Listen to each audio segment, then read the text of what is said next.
Hello, Veronica. Oh, I can hear you. Can you hear me? I can hear you, yes. You look, I love the caveman thing going on.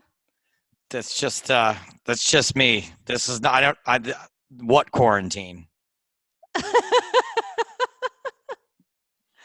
I'm excited for feast mode. I love it. I'm not going to introduce you. I think you do a good job of that yourself. I think we can just get going. Oh, I'm going And to talk a lot about myself. It's one of the things I'm best at. let me just adjust my volume. Uh, Drinking day-old coffee. I'm just getting ready for the apocalypse when this will be a treat. This no, coffee that I left out all night, and I'll be like licking the inside of the mug just for a taste of coffee. no one's more prepared for the apocalypse than Stapes, ladies and gentlemen. So, uh, talk to me about what's going on. You just finished. I watched a bit of the Galfond challenge today. You guys have looks like less than 700 hands left. Is that correct? Fewer than 7. No, I don't know. I just always say fewer now. That sounds about right. Look, this is one of the weird things about me is that once I'm off the stream, I don't think about it. So you could ask me how many hands are left, and I'd be like, I think that's right, but it could be 600, and I just didn't. It didn't stay in my Just brain. maximizing that bandwidth in your pie. Yeah, I just tend to leave it. The weird thing is that like the longer you work in an industry, the harder it is to be like a fan, right? So like fans remember stuff. Fans are like, remember that hand? Remember that joke you told? And I'm like, kind of. I don't always remember it just because when you're doing it, it doesn't stay in your heart the same way it does for other people. You know that Right. it's I kind joy of for feel the them. same way when I'm doing commentary. I feel like I'm thinking about what to say and how to say it and like those surroundings. And then after the Yeah. show, I'm like, I can't really remember all those hands. Exactly. That's exactly what it's like. There's a lot more, when you're taking something in, you're just focused. That's the one thing you're doing, or else maybe you're like multitasking, right? But when you're doing it, I say it's work, and I don't mean that in a bad way, but you are working. Like your brain is thinking, and you're like, I have to be interesting, but I also have to be on brand, and yada, yada, yada. There's a whole lot. I don't want to say something stupid. I don't want to insult someone. There's a lot more going into it, so that way that's only one part of what you have to remember about your day. So let me just close that.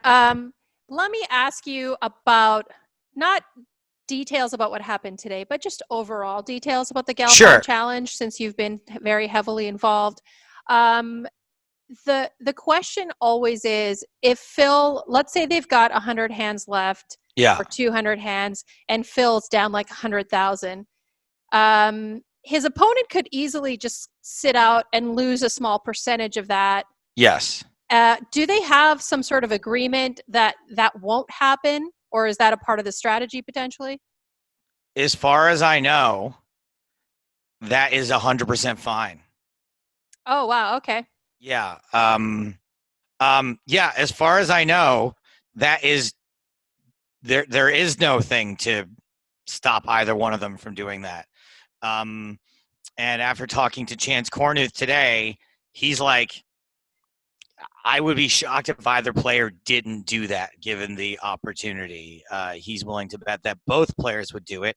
Um, Knowing what I know of Phil, I would lean a little bit heavier toward him not doing it because he is sometimes detrimentally to himself a good person. So, but Chance more or less convinced me today that that is exactly what will happen. Here's the good news, right? The good news is they're not in a position for that to happen. So Right. we may never have to find out. Would I be disappointed if it ended that way? Absolutely. So what I'm rooting for is it not being an issue. Right. So there Phil is down 8,000. Is he down at the end of today? Yes, Phil was, I think, down around 12,000 12,000, total okay. now. Something. No, wait. 20,000. I think it's one full buy-in, basically. He's down. Okay. So yeah, we want it to stay close, the fewer hands we have in order for them to Right. stay playing. I mean, if they chose to do that strategy. Yeah, I mean, but if they keep it at the threshold it was at today, where the most Phil went down was 2 buy-ins, it's probably not really going to be possible for someone. If they keep one person's loss just stays like close to even. Right.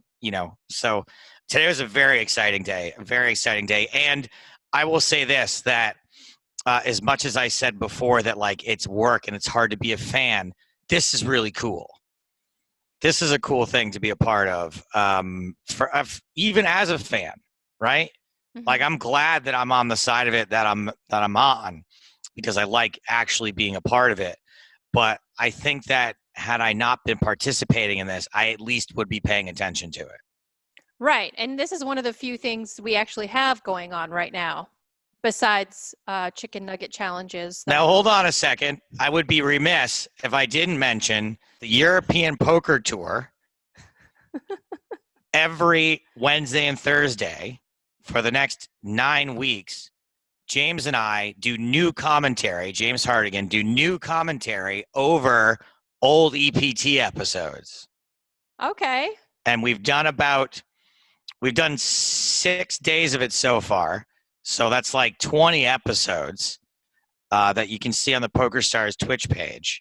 So it's kind of like a replay, but then the chat is still able to interact with you guys. How are you guys? Do you guys do that on Twitch? Chat interacts a little bit because it's a cut down TV show. There's not like a lot of dead space like we might have on a live broadcast. So there's not as much chat interaction as usual, but it's like a cross between like us voicing the TV show as normal and then also like a little Mystery Science Theater 3000. We're like, oh my God, this guy just 7-bet jammed with Jack 4 off, and we're on a pay jump at a final table, and he did it into the chip leader.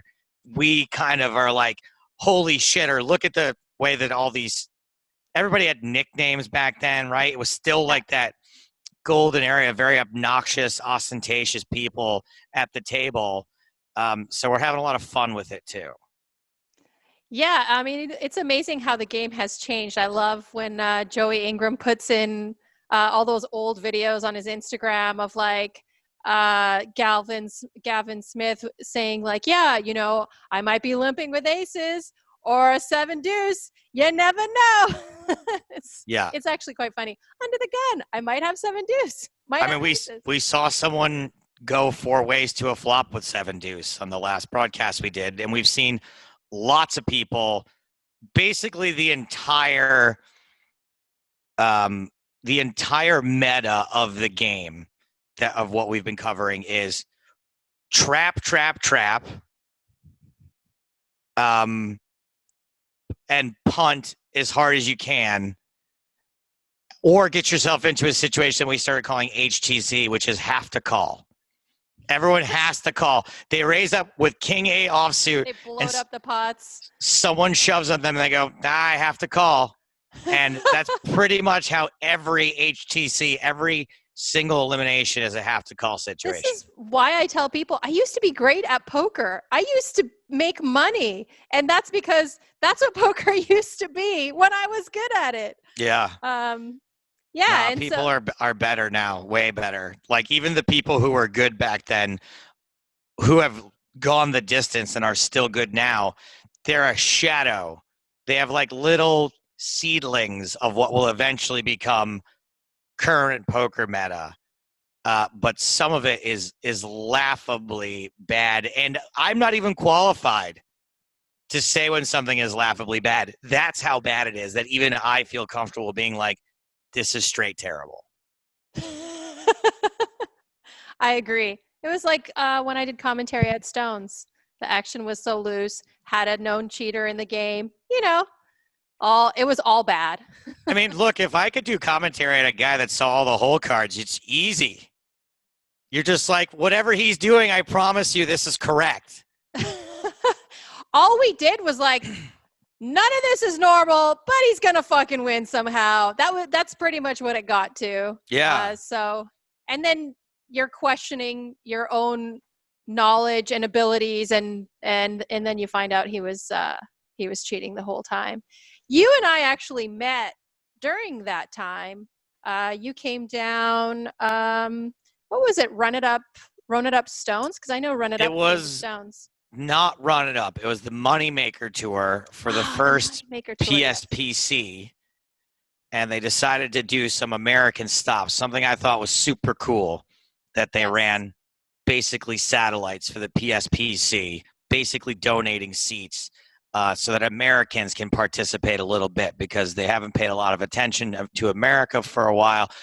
Understandably, they literally have no incentive except to be cool to give away a seat to someone who lives in California. So the fact that they went there was super cool. I got to go and play in the event and do commentary, which is very rare for me. I never get to play as a part of anything I usually do for PokerStars. So, yes, and we met. And man, if I gotta say this, it's a fucking shame, Veronica, what happened there, because boy was it fun. Boy was that like a cool place to hang out. Right. And I think I always said this actually. I think part of the reason why he got away with it for as long as he did was because it was such a cool environment, because everyone was so chill, because everyone was like super friendly and everyone gave everyone the benefit of the doubt. And it was just like, what's up? We're all pals here. Like, it's no big deal. Like, no one would ever do something like that. And I think that in a place where people aren't as trusting and aren't as cool, he might not have gotten away with it for so long. So that's part of the reason why it lasted so long, and also why it's so much more of a crime against humanity that it was done to such a fucking cool place. Like, Yeah. just such a fun spot. Yeah, I mean, I can't stress that enough when I talk to people, especially if people haven't been to Stones. It is such a posh little room, nice restaurant in there. The people that worked there were amazing. And yeah, it was really unfortunate. I was a big part of their live stream.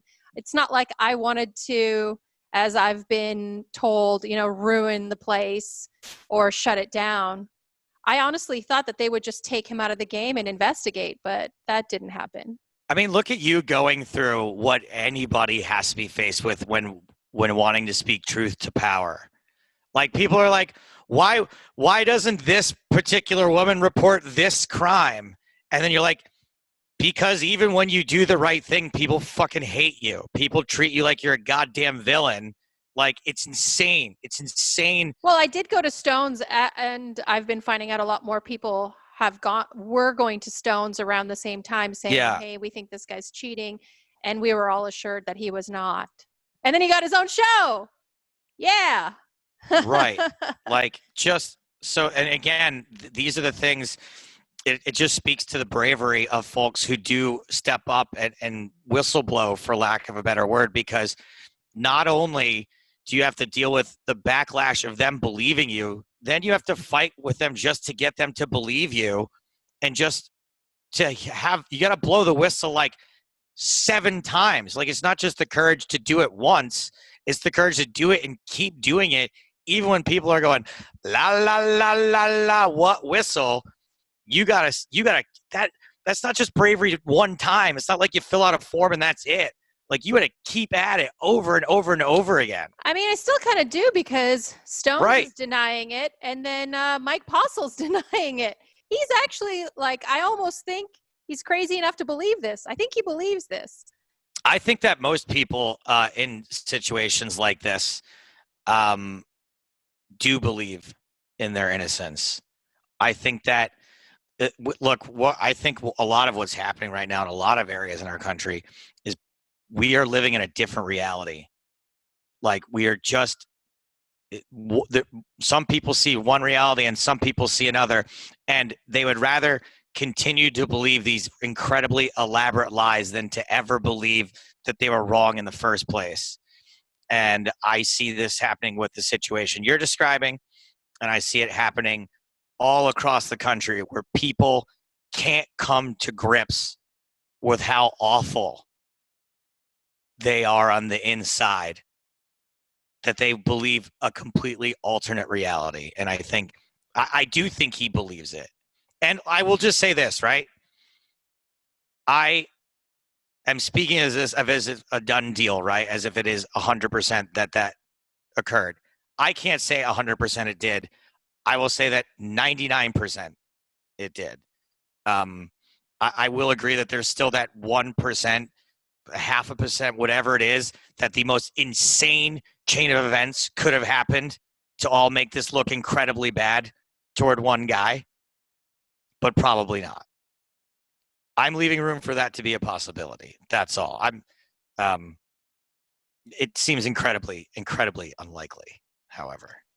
Now, you seem like you're quite in tune with the psychology of people more than just in poker. You're quite funny and witty on Twitter. Why do you think that this is do you think this is like a coping mechanism for people to not want to deal with how shitty they are? Yes, yeah, for Like, is sure. this a Trump thing? I feel like Trump is like that. I mean, more or less, that's what I was alluding to without saying it specifically. Yeah, I think that that I've never really actually spoken out loud about any of this stuff. I have tweeted about it. I haven't had the opportunity to talk about this. I find it to be impossible to continue how anyone could possibly still continue to support this president. It's like mind-blowingly insane to me. And I understand that other people have a different reality where they think it's mind-blowingly insane to not support this president. And I don't know how to reconcile those two things except to think that somehow this is an intentional misconstruing of reality. And I think that for some people, and look, and maybe it's me intentionally misconstruing it, right? I'll leave that out there as possible too. But the coping mechanism, as you say, is to believe a different reality rather than be like, man, I really like the fact that those kids are locked up in cages.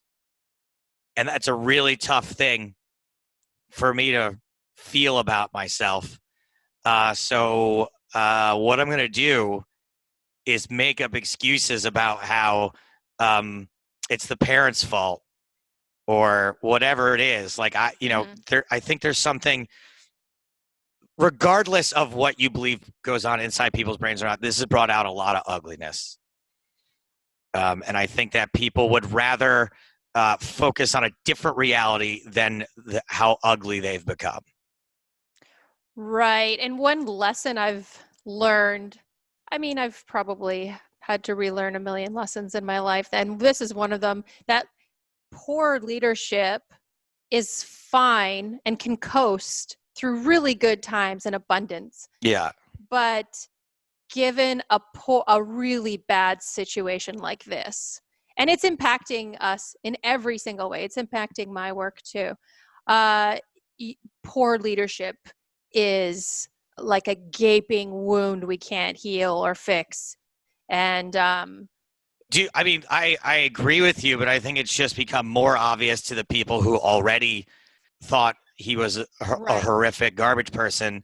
Now we're like, see, like, don't you see, like, it's beyond a shadow of a doubt now. And people are still like, no, he's doing great. Like, I don't. But people who cannot be swayed by evidence, what can you do to sway them? Like, no reality, no evidence will change their mind. Their belief systems are right, and I think are set in cement. So that's all we'll be left with after this. If there was anyone whose mind could possibly be changed, this is the last hope we ever had of getting those people. I'm obsessed lightly, and if you don't mind us going there, we're probably going to go to obscure places today. Sure. So I read *Sapiens*, most of it, not all of it, most of it, and I feel like we evolved to be very tribal. And so there's this like primitive tribal part of our brain. And then we have this enlightened part. And Wait But Why talks about this too. And that our like primitive part of our brain isn't aware of our enlightened part. And it's constantly trying to take over. And I feel like it's safe for us. And it's kind of like a default mechanism to, I always say, like, we're taking objective data from the World Health Organization and we're becoming tribal about it. We're dividing ourselves Right. about what it means. And it doesn't have one or the other meaning. It only has an objective meaning, but we have to be tribal about it. And I feel like this feeds into No, but it's bigger our than that, because primitive portion. the tribalism of it isn't how we interpret the data. The tribalism of it is that one how we side has divide it. decided, right? No, we are divided, but I think we're not divided about how to process the article or the data or whatever you're talking about. We're tribal about that one side has already decided that they are not going to interpret the data at all. Okay, yeah, that's fair. And we look, of course we have a narrative, and of course we have tribalism, right? Like, for example, my tribalism is I want the respect of comedians and poker players. Okay, that's my tribalism. I will side on the thing that I think those tribes are going to welcome me for. Okay, comedians and poker players. Where I am not tribal is politics. I think Democrats are fucking idiots, and I'm embarrassed to be associated with a Democratic Party a lot of the time. All I am is anti-Republican. That is it. And do the Democratic policies line up with a lot of the things that I'm like, yeah, I think I agree with that? Yes, they do. But if I had a choice, Democratic Party would be like, oh God, that, like, what dinosaurs? Like, they're like cute old people who just don't get it, as opposed to like the mean racist old people that want to kill us. So I'm not tribal about politics. I have my tribes, but when you describe those two tribes, left and right, red and blue, the red has just decided that they are going to reject all data and decide for themselves what reality is. Whereas this tribe may read the data and then try to twist it a little bit more toward where they want it to go. Do you think the issue is this day and age with Twitter, with social media, people feel that their opinion weighs as much as a professional who has studied and looked at data and is trying to give an objective review of something? Yes, because anecdotal evidence, third, fourth, fifth hand, has unfortunately the word evidence written next to it. And we've been trained to believe for some reason that opposing sides are equal when they are simply not. Like, your opinion, like if I'm like, I think we should be able to burn down a school every once in a while, and you think we shouldn't, and then someone's like, well, the burning down school debate rages on. You're like, it's not a fucking debate. Like, even acknowledging that as a valid opinion is dangerous, right? So we were taught to believe everyone has a right to an opinion. I've started believing that, but it's just one opinion. That's it. After that, you don't have a right to it anymore. Like, you want to believe that 9/11 was an inside job. That's the one opinion you get to have. And then you're like, well, I think whites are technically smart. Nope, that's it. You had your one opinion. No more opinions after that. Everyone is entitled to an opinion. So we have this society now where things are presented as a debate between two things when they shouldn't be debated, and you elevate one to a level where people don't just laugh at it.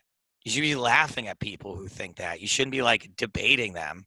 They should be mocked, and they should be social pariahs. They should be people that you don't want to be like. I agree. I agree. We should be shaming idiots online. They should be shamed for having uneducated, non-objective beliefs set in cement. I don't care about people that I don't think are less intelligent than me, right? That's not what I'm talking about. Right. Yeah. But when those people who are the uneducated people, we'll call them, I don't mind them at all until they get mean. You Well, can't be no. mean and uneducated. I don't even Like, think mean. Like, let's take anti-vaxxers. Let's say some yoga instructor, some stay-at-home mom, whoever, someone who doesn't have an MD or any yeah, research background or any knowledge sure. of immunizations is giving people education in a sweet way, and Yeah, they're persuasive. That's dangerous. that is dangerous. That is dangerous. And I think, again, part of the problem is that all of the evidence on the internet is more or less presented to be equal. I mean, I read this on this website. I read this on this website. They're both websites. They're both articles. They both are written by doctors. Like, it to the brain that doesn't understand nuance, or even the internet that much, right? I'm not even saying you have to be dumb to fall for these peer things. review or peer review. Right. It can be very confusing. And then also you have these people in the mix who say that who say that everyone has an agenda. Everyone, you have to look, and they're right a lot of the time, right? A lot of scientific studies. There's a study that proves that sugar is best when consumed at midnight, right? Like, brought to you by the good people at Coca-Cola. That shit does happen, but the problem is those situations end up hurting the credibility of genuinely a group of researchers at Harvard have developed that sugar at midnight actually has these health benefits, right? So it makes both of them discredited with the people that don't want to believe them, with the people that don't like this particular thing by Harvard. They get to say, oh, actually, you can't trust these studies because everyone has an agenda, when really not everyone has an agenda, but lots of people do. Right. Hold on one sec. My battery is dying on my computer. I forgot to plug it in. All right, did you like show houses today or something? Well, you're dressed like a real estate agent. Stop. I got dressed up for you. Oh, that's very nice. I will Yeah. definitely take a tour of the home. This is your $5,000 a month, 500 square foot apartment in Silicon Valley. Would you like to see the tub where you're going to be sleeping? Oh my God, what? No. I thought LA Do prices you were want bad. it? No, it's way more expensive than LA here. I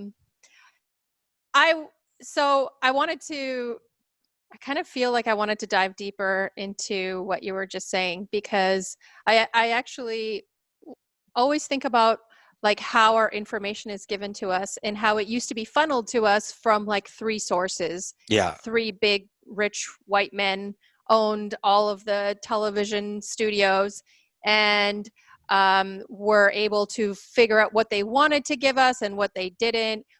Things that were published were, I think, chosen in a way or filtered for the public. And now we have access to journal articles, peer-reviewed journal articles, sure. Research, but we have so much fucking information now that people don't know how to find good information. And if they haven't been formally educated, they probably wouldn't know what a peer-reviewed article is. And then I'm kind of figuring out where to go with this, because you were saying, something like Coca-Cola would put out an article, and I was thinking there was a time where I was looking at like clinical blended diets for special needs kids that were tube fed, and a lot of tube fed kids are fed with formula, and the formula is actually made mostly by Coca-Cola company, parent company of Nestle, and they're a corn syrup company. Yeah.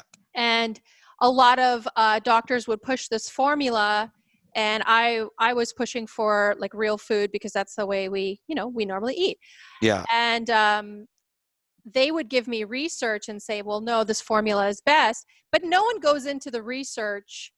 And I looked into a lot of like Nestle's research, and it was all really fake, and not even that they were trying to do a good job of making it bad, or making it look they don't have credible. to.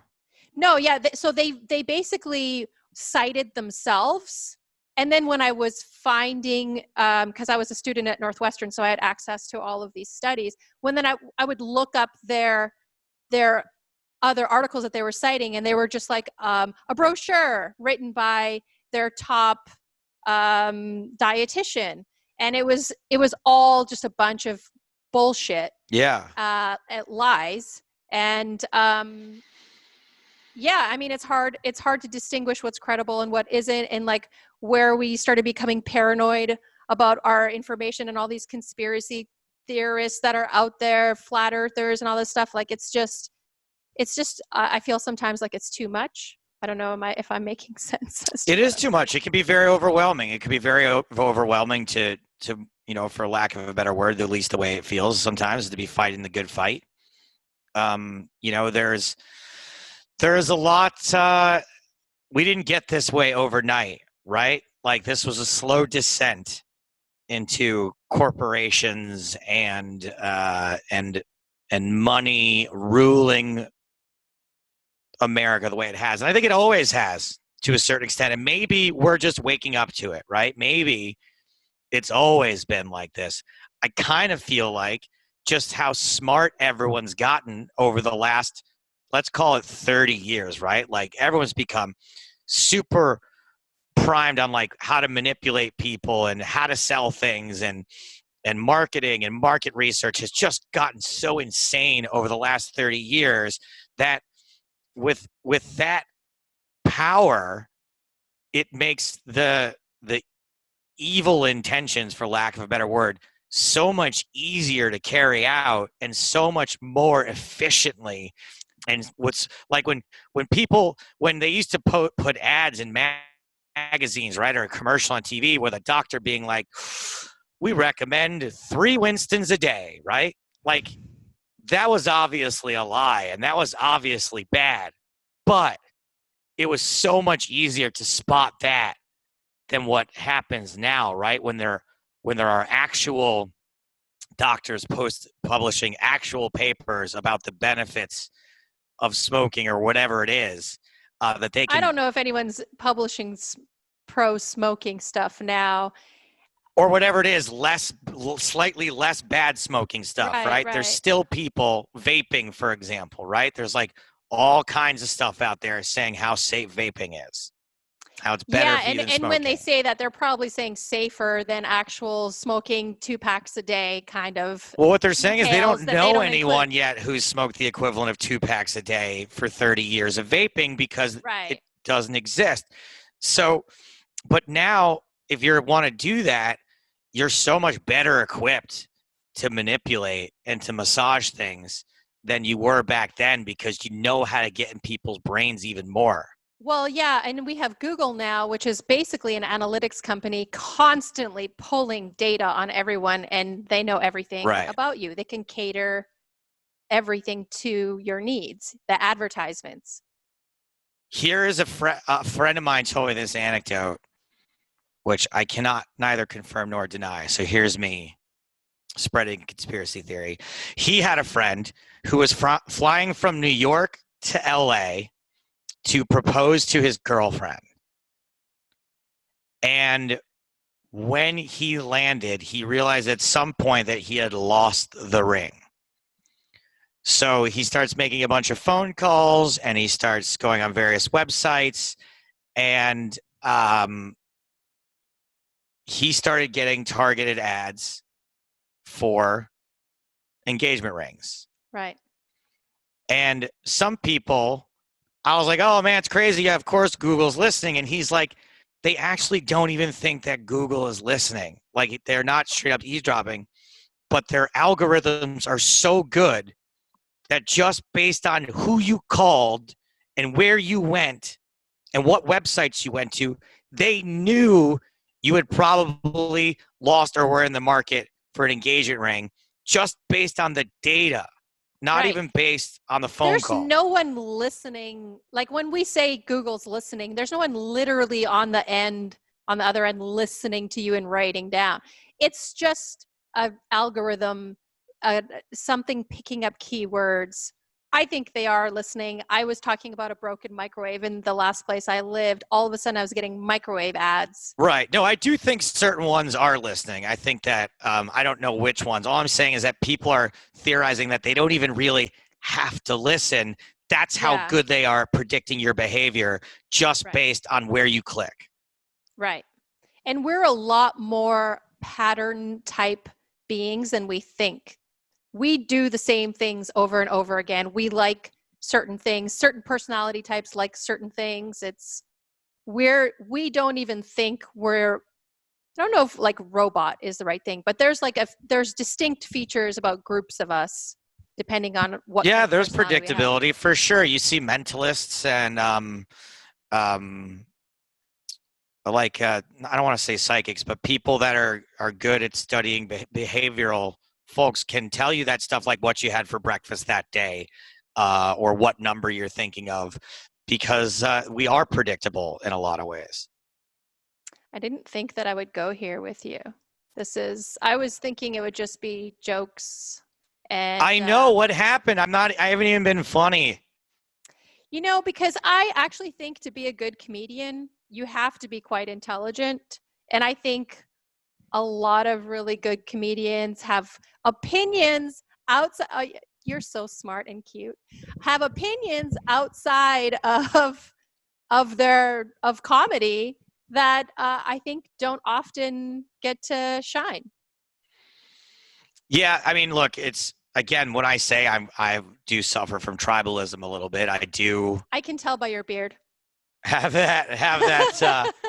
I do have that comedian tribalism where my think tends to fall in line with the comedians I like and respect the most, right? you Like have there's a a reason. very you have a very unapologetic style about you too. Like I like when you push back, like when I didn't get your joke. It was Oh, well, adorable. I have different tiers of responses based on who you are. And as someone that I'm friendly with, I would respond to let you know how I was feeling, but not in like the most abrasive way that I would do with someone who has, like, let's say, a picture of a NASCAR as their. I'm okay. I thought my response was good. But yeah, I do enjoy your style of comedy. Well, thank you. I appreciate that. That's what I live for. The adoration of friends and strangers. That is my entire existence. So that right there is going to keep my heart beating for another 72 hours. And I do watch you, as my mother would say, torturize your poor girlfriend on Instagram. Oh, yeah. She's the best. Man, Poor she's the thing. greatest. She So is my biggest fan, is never in a bad mood, is always down for whatever. Um, how are you just guys doing with this lockdown? Like most couples divorce rates are high in quarantine. Apparently, China saw a surge during quarantine. America's going through the same thing. How are you guys doing? I think we're doing pretty good. Our relationship was really solid when this happened. We've only been together a little over a year. I've never made it this long. Actually, it's almost 2 years. Oh, we have our anniversary of our first date. It's like in 2 weeks. It's almost been 2 years. So, and I've never been with anyone this long. So usually by this point, I'm long gone. I've only ever made it a year. I can't deal with being with someone. Usually around 8 months, I'm like, God, I fucking hate this. That hasn't happened in this relationship. So we're really strong going into this. Uh, so I, but even with that, I find myself being like, "Hey, I love you, but why are you standing here? But there's a whole. Why are you standing right? Why are you right next to me right now? What are you doing? And then I love you, but why are you talking to me right now? Like, just there is not a lot of unexpressed thoughts happening, and I need to not know everything. And part of it is that, and it's not her fault, is I spend 6 to 8 hours a day. Phil Galfond, this, EPT, that, right? I'm like, and I'm very lucky to be working, but I'm spending 6 to 8 hours a day on and like talking and energetic and trying to make everybody like me. And then when I get done, I just want to be left alone. And Ah, that's not her fault. That's just, of course, she's excited to see me. She doesn't see me all day. She's wonderful. She's a ray of sunshine. But sometimes I just want to be left alone. And when we do everything together all day, every day. Of course, it's going to cause some friction, like a little bit of bumpy here and there. We have not had one legitimate fight, just a lot of backseat driving. yeah, I Just a saw lot your of tweet like, today. yeah, You can backseat drive anything. I am backseat driving things I never thought I would. I'm like, why are you opening the wine that way? Why? What? Who opens pickles like that? Look, this is how you're supposed to. It's just one thing that she can't do, and she's never been able to do, and she's a wonderful girlfriend, and we have some amazing times that I'll tell you on Veronica Brill After Dark sometime. But the one thing she can't do is load the dishwasher. There's like 4 things in it every time. I'm like, That's okay, that makes me insane. yeah, Because I'm like, do you know how much water we're wasting? This is yeah. California. We're all fucking hippies here. And It's I will get no fewer than 700 items into the dishwasher. Oh, that's me. I set it on like super pots and pans, Yeah. clean bones. And I don't, I don't know how I'm making that funny, but like I jam every fucking thing in my kitchen in that dishwasher. And then I have to like slam it closed and I put it on the super setting. Yes, exactly. I feel you. And so that's the one thing we bought. I'm always like, come here for a Do you second. do laundry like that? Do you put Come here. every single thing you own into the No. washing machine? No, because the washing machines in my apartment building catch on fire if you overload them. What? So, yeah. And there's been 2 times we've had to clear the building in the last 2 months because somebody set a washing machine on fire. So I don't do that. I've never heard that in my life. So what other strategies do you guys, besides like, getting her to load the dishwasher better? Drinking every day. We usually start drinking around 4. I can't. This quarantine's killing me. I have been like lightly drinking every day, having a couple glasses of wine. Yeah, it's awesome. I can't handle it. I'm physically becoming a mess. I'm gaining the COVID. Probably it'll be 19. We should make it 19 pounds, right? Yeah, I think we all deserve that. Drinking every day. The good news about the drinking is I do start drinking around 4:30 every day, but also I'm asleep by like 8:30 or 9. So it's not like I'm drinking from 4 p.m. to midnight every day. It's just I don't even get drunk anymore. I don't know about you, but I don't even. One glass of wine, I get drunk. I'm a lightweight. Oh, that's nice. No, I haven't been able to get drunk. It's for many not years. that nice. I'm a cheap date, but oh fuck, I feel like chronically hungover if I have a glass. So you go on a date with someone that gets drunk off of 1 glass of wine, you're like, okay, cool, yeah, she's fun already. And then on the 4th drink, you're like, I have to take you home now. Like, I don't even think I've ever had 4 drinks. Really? I have done a shot of tequila at 10 a.m. once. Me too.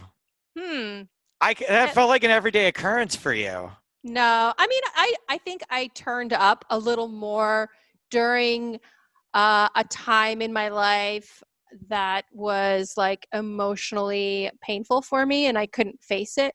After my son passed away, I partied way too hard in an attempt to not think about it. So when I moved out here, I started seeing a really good therapist and I've been like trying to process it all. Ew, you're like healthy? Yeah, I'm trying because you know what? You end up setting everything in your life on fire if you're not healthy. It's That's crazy. True. No, that's true. I think especially too as you get older, you don't recover from setting your life on fire as well. Like it's in your 20s when you make bad decisions, you bounce back from them really quickly.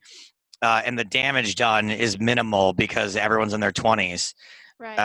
And then later on, you do it and you're like, oh, this is like really bad. Like, you feel more, everything hits you harder.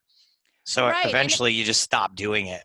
The thing about not processing grief is that it snowballs. The more you avoid it, the bigger it gets. And then eventually like you end up fucking snapping at your boss or you end up fucking up a friendship, Or you just end up and fucking.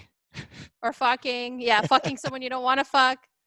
But yeah, like a lot of my life, I'm just starting to be open about it. I was starting to fucking go downhill. And so I think Yeah. moving here was a really good, not only a career decision because I have a Yeah. great job, but I When you say separated moving here, myself. from where? So I lived in From whence did you Sacramento. come? Yeah, I lived in Sacramento when I met you, when I was doing Okay. Stones Live, and I moved to San Jose for a job.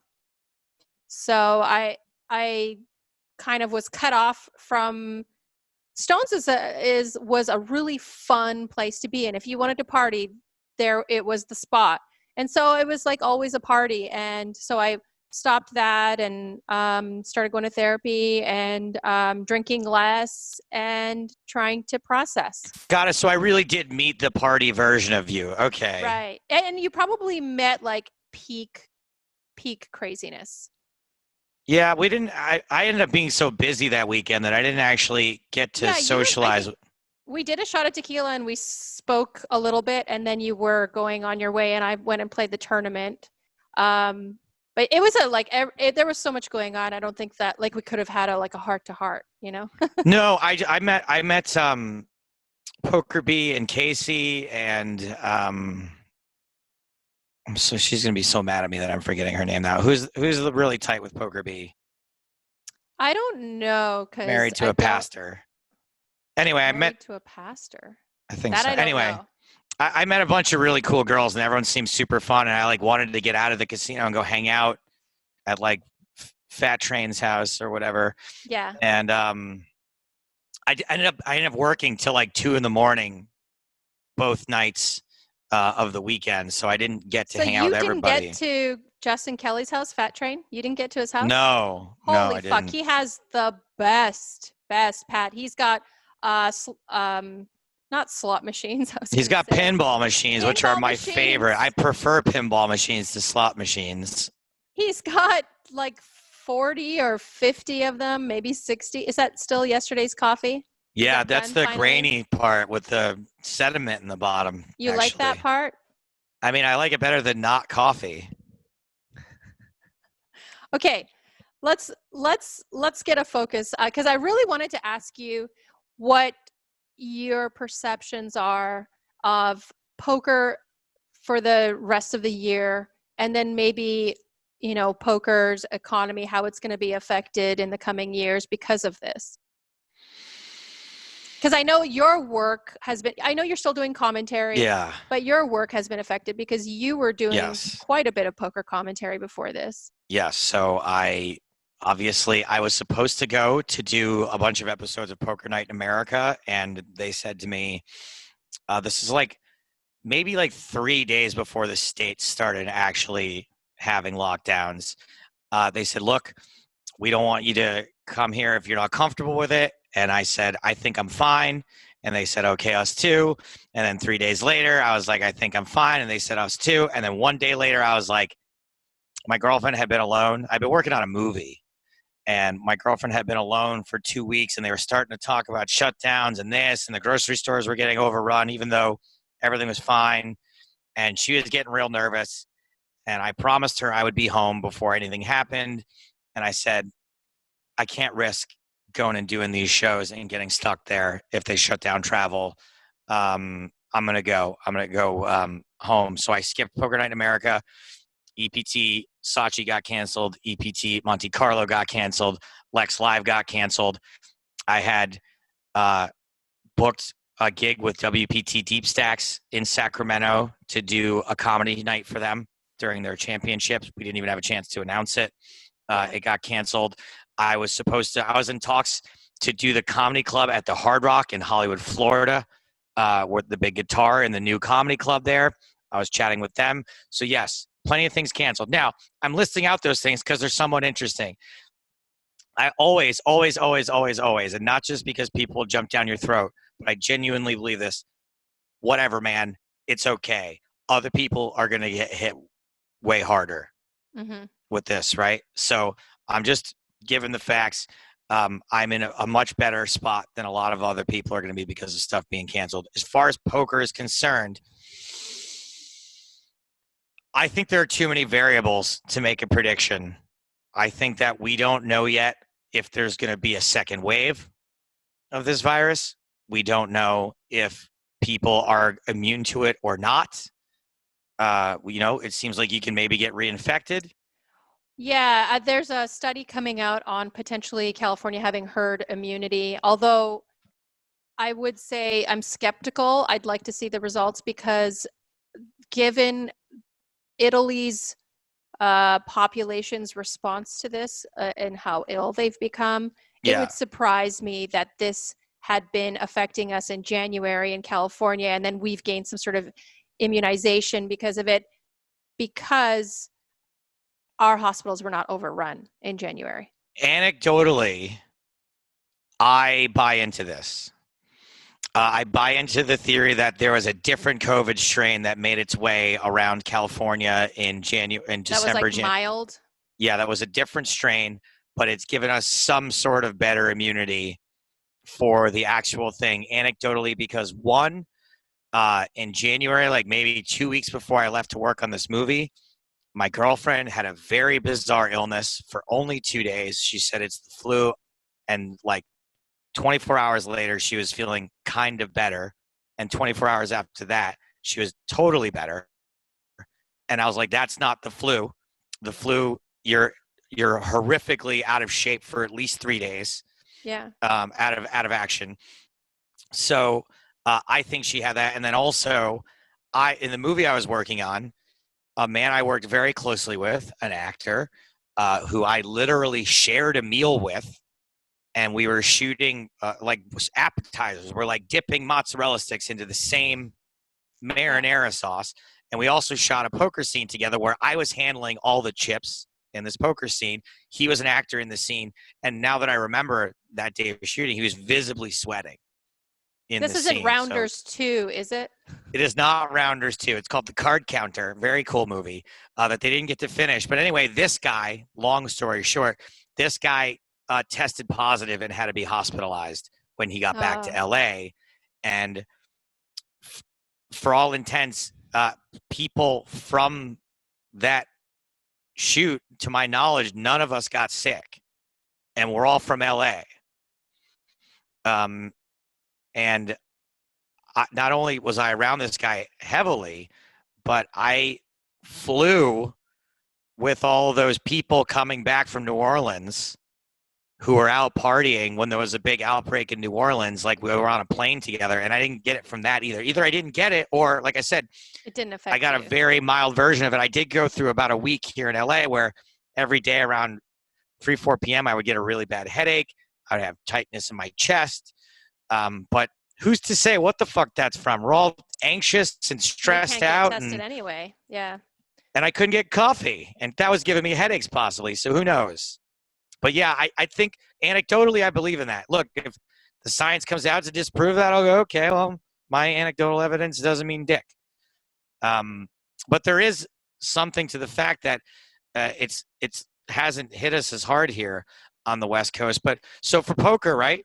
So for poker, we don't know the answers to those questions. And then let's say even one of the best case scenarios, a long shot best case scenario, is that this doesn't turn out to be that big a deal, but it's the end of handshakes forever. Mm-hmm. Right? And if you're not gonna shake hands, you're certainly not gonna sit at a poker table and touch chips and pass them back and forth. Or eat your salad. Right, exactly. Like that video. I actually made me uncomfortable even watching you mimic him putting his fingers in his mouth. Yeah, it's going to change. It happens a lot more than you think. No, of course, and I've done it, right? It's one of those things like do as I say, not as I do. I've definitely eaten at the poker table, had a sandwich, touched chips, picked it up. Then you're immune. For sure you're immune now. No, I don't think I can catch any disease, really. It's just so much rage burning inside me all the time. So, yeah, I can't possibly make a prediction on what could happen in the poker world because I think now, Grant, I haven't put a ton of thought into it, but I can't think of a worse activity for social distancing, if that has to become our way of life, than poker. Right. I cannot think of a worse activity other than group sex. And even that, it's not 6,000 people doing it at once. It's like 4 to 6 if you're lucky, depending on the ratio. I'm. I. What do you want me to say? It's been a while since I've had a lot of good group sex with 4,000 to 6,000 people. Oh, I can. Oh, yeah. Sorry, I thought you were going to say 4 to 6, and I was like, oh, I can invite you to something if you want. I can. Sorry, I can get you an invite, I should say. Trust me, I very much enjoyed listening to my neighbors have sex for 30 seconds last night. It was the first time. Yes. I wanted to. I'm sure a lot of people made this joke. I wanted to make the joke that it could have been me because this hasn't really been the sex fest my girlfriend thought it would be. My libido is almost zero during all of this. I think when you're just concerned all the time, at least for a man I can speak to, that being like last night, there was a huge fight in the hallway of my apartment building, like pounding on the wall kind of fighting. And it's a pretty nice building. Like we've never, not nice as in like physically nice, like the people in it are nice. I've never heard a fight like that before. And every noise that I hear on the street, in the hallway, I'm like this. I'm just on edge, for a multitude of reasons. And so when I'm in that mode, I'm thinking, do I have to tell my girlfriend to go put her shoes on and pack a bag and climb down the balcony? And then when that's all over, I'm like, not like, hey, let's bang. Like, let's just get it. Like, danger doesn't turn me on. So this whole thing has been, I can see why your neighbors maybe only have had sex once, but. It was before COVID. This is before. Oh. I've been here for 6 months and they haven't had sex. Oh, well, good for them. Yeah. I wanted to high five them and then I enjoyed that, listening to that action. Maybe they're a very Christian couple that was not married yet. And they finally broke their vows of celibacy. Or maybe he finally left the house long enough for her to get the guy to come over. Okay, so I'll say this. Did you hear both people? No, I heard what sounded like bed, like being, like it was like the bed bumping the wall noise. So I have a loft, right? I'm on the upper floor of my apartment and our bedroom is right below me. And pretty much like clockwork every morning, I have to get up at like 4 a.m. to do these streams a lot of the time. At some point, I will hear her during the broadcast. And every day I'll go, hey, man, everybody on stream heard you masturbating today. And she'll be like, what? No, they didn't. And I'm like, well, if they didn't hear you, how do I know you did it? And then she has a panic attack for a few seconds and then realizes that had that happened, she would have heard about it long before me telling her on the stream. You're a horrible horrible human. Do you enjoy living with yourself? Well, you gotta take your fun where you can get it. If you catch her crying in the fetal position in the shower, I mean, I wouldn't blame her. No, me neither. I'd be like, this is fair. This was a long time coming. Let's talk about it. I am very, very good at just being wrong and being like, nope, yep, nope, I totally did that, and that was shitty. She's such a good girlfriend that like I can't even be, sometimes like in any relationship you just snap at somebody for like almost no reason. Yeah. You don't scream at them, but you're just kind of like meh at them. Like 30 seconds later, I always walk over and I go, you're wonderful, you're fantastic. I'm so sorry. I shouldn't have done that. And you don't deserve to be treated that way. And I apologize. And of course, I'm going to make this mistake 10,000 more times over the next time that we're together. But I noticed, and I'm sorry. She's just too cool of a person to not do that. She just doesn't fight back. It's really hard. It's really hard when someone just doesn't fight back. And you're like, I'm the worst. Yeah. She probably has you like the manipulation tactics on real high. She knows how to deal with you. Maybe she's just a fucking mastermind. Maybe she knows how to make you admit to things that you didn't even do wrong. Right. No, it's entirely possible. It's another good thing about not being young anymore is like, I don't really care that much about winning arguments. Like winning the argument is not important to me. Not arguing anymore is important to me. Like, being wrong is not a big deal. Being like, oh, yeah, you're right. Yeah, you know what? I could see that. I could totally see that. Like, it's not that hard to do. Yeah, you'd And rather be happy than right. yeah, and also I am just wrong a lot of the time. Like, it's not hard to admit to being wrong. Like, you're like, yep, it's kind of my brand, being wrong about stuff. It's easy. Well, if you ever have an open mic night in Vegas, I definitely do a good version of my mom. And I was actually on my way. I think you were hosting. Was it you? I can't remember which poker player. Was it Danielle? Someone was hosting an open mic night for poker players before last World Series of Poker, and I didn't get into town fast enough because I was driving. Oh, So, I'm not aware of that. I don't. We did a like a charity comedy event where I had a bunch of poker players do stand up, but most of them were experienced. It wasn't really like an open mic, but Jess Wellman did a set, and this guy named Ben Ludlow, who I co-produced a monthly Vegas show with, is a poker player initially. He did a set. This guy named Yasser Al Khaladar, World Series of Poker bracelet winner, I believe. He did a set. Clayton Fletcher, who's like a full-time stand-up comic, hosts a podcast, excellent. So as poker players doing comedy, I don't remember an open mic, but there's always an open mic at Running Up Reno. We've had 3 of those so far. Obviously, that got canceled. I forgot when I was naming all the things that got canceled. Running Up Reno. We do an open mic there. The last one we did there, we had 100 people come. yeah, now, so I'm typically a homebody that doesn't want to go anywhere. And now that I can't go anywhere, I'm planning all the Yeah. things that I'm going to do. So I'm definitely going to come up for the next Run It Up Reno open mic night. Awesome. Yeah, come on up. Everybody who wants to perform gets to perform. It's a great crowd. Everyone's really attentive and kind, and it's a great place. Have you done comedy before? Yeah, yeah. So my Okay. comedy thing, and I have a video out pretending to be my mom, is growing up with an Eastern European Polish mother who fucking verbally abused me my entire childhood in the funniest possible way. And Yeah. I would say verbally abused me compared to like a typical American mother. Yeah. But a fobby mother, she was like right on par. I got yelled at my entire childhood. She's like, Veronica, you torturized mother. You know, she made up her own words. She mixed up words with swear words. Like she called me one day. She's like, Veronica, why they say motherfucker on the radio? I'm like, they don't say motherfucker. Like, say it slow. What are you hearing? Mother of fuck. Matter of fact. Like Ah, she would like say mother of fuck instead of matter of fact when she was talking to people.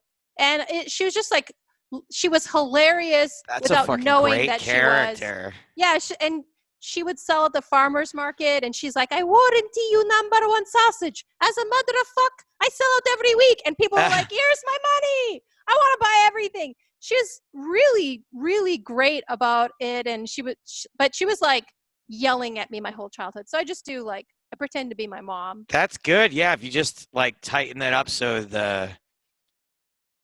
like if you frame it the right way. Yeah, very funny character. Yeah. She's What the I would life of the recommend party. is don't go up just as her. I don't like, for me, my taste, I don't like it when Oh no, people I are don't. clearly doing a character on Oh stage. yeah. I don't go up like in a wig or anything pretending to be her. I just Okay, talk good. about Yeah. No, but you being like, oh yeah, my mom was crazy. She was from Poland and she used to fuck things up. And then you do like, that's great. yeah. If you man, she didn't talk to me for 6 months the first time I did comedy, and I was pretending to be her, and I recorded it and put it on YouTube. She fucking wouldn't talk to me. But 6 months. Wow. If I could yeah. only get a break from my mother for 6 months, I guess that's what it comes to. I could just have to do an impression of her. All right. Well, I won't take too much of your time anymore. I know you're busy. I really appreciate you taking time out of your day to talk to me. And I really enjoyed that beard. Oh, thank you. Yeah. Hey, so I just have a question for you. What did this mean about the tequila shot? Am I allowed to read this on the air? Yeah, read it. It said, hold on. Joe, would you be willing to do a Zoom chat with me for my channel? And I said yes. And then you said, how's Friday look? And I said yes. And then you said, next tequila shots on me. Take that as you wish. I said it could be on me as I pay for it, or it could be on me as on me. Okay, so there it is, all spelled out, either on you or on you, which is great. I'll pay if that lets you know which version I'm choosing. Okay, you've already chosen. Okay, perfect. I'm glad that you had to get me to spell that out in front of all the viewers. I appreciate that. You could easily edit this out, but you might leave it in. I might. For comedy, I will. But then I'll have people messaging me, "You're a big fucking whore." It's like, oh, I was fucking kidding. But yeah, yes, I am a big fucking whore. I wish I could sleep with 4,000 people today. That would be awesome. Oh, it would be. I'll take. Well, Me and my girlfriend would be right in line, right close to the front. Perfect. That's what I meant all at the same time. That would be fun to try. A little sure, circle. yeah, no. Circle. I'd still want to be close to the circle. front. Oh, I am editing that out. Do you want a clean outro? Here, I'll shut up for a second. Okay. Stop. All right. Thank you so much for your time. I really appreciate it. I appreciate the beard. I appreciate your humor and your Twitter. And are you and Tuckman doing the last Galfond challenge video before Bill Perkins takes over? Yes, me and Tuck and Joe Ingram. Joey Ingram. Nice. And are you guys also going to be doing it for the rest of the challengers? I am on for the rest of the challengers, I believe, unless the Galfond Challenge wants to make some sort of managerial decision that doesn't include me. I think it's going to be majority me, but because I'm also doing EPT retro streams, I think Tuck is going to do a couple days a week as well. So it'll be probably similar to the way the first one went down. Cool. Well, I'm looking forward to it, and stay safe. Don't spread the COVID around, and have a good rest of your day. I appreciate it. Thanks, Veronica. Thanks for having me. Talk later. Bye. Bye.